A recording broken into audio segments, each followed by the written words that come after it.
You think you know why the ancient Egyptians made mummies? To honor their pharaohs? To prepare them for a glorious afterlife? That's what they want you to believe. But the truth is much, much darker. Mummies were never meant to be museum pieces. They were instructions. They were warnings. Ancient Egypt didn't preserve the dead out of respect. They did it out of pure, primal fear. The priests, the ones who truly understood the nature of reality, knew that death wasn't an ending. It was a doorway. And the body was the key, hidden deep within their sacred texts, far from the eyes of the uninitiated, are chilling descriptions of the human form as a vessel that had to remain pristine, whole, and perfectly intact. Why? Because if it wasn't, if there was any decay or imperfection, something else would crawl inside and take its place. Think about it. The organs were carefully removed, not just for some elaborate ritual, but to stop the soul from being corrupted, to prevent it from rotting away into something unrecognizable.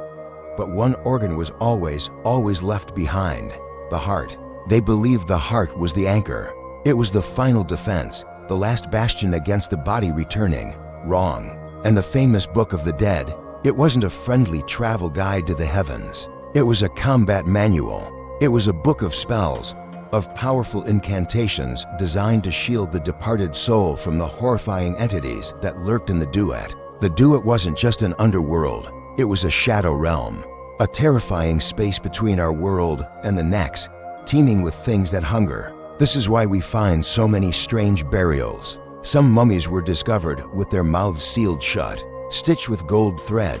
Others were found wrapped in bindings so tight, so constricting, that it went far beyond mere ceremony. And the most terrifying of all are the tombs etched with simple, stark warnings. Do not wake what remembers. What were they so afraid of? Modern science has only deepened the mystery. When we examine these mummies with our advanced technology, we find anomalies that defy explanation. Strange chemical compounds not native to the region, or the mummification process. Brain tissue preserved with an impossible level of detail. It looks like deliberate neural preservation. But why would you go to such lengths to preserve the mind? If you believed consciousness simply ends at death, the answer lies in their understanding of the soul. The ancient priests believed in the Ka and the Ba, fragments of a person's spirit. They believed these fragments could and would eventually reunite, but they could only do so if the physical body was ready, if the vessel was prepared and waiting. This is the real reason for the famous tomb curses. They weren't there to scare off a few petty grave robbers. They were there to prevent interruptions, to stop anyone from breaking the delicate, sacred ritual.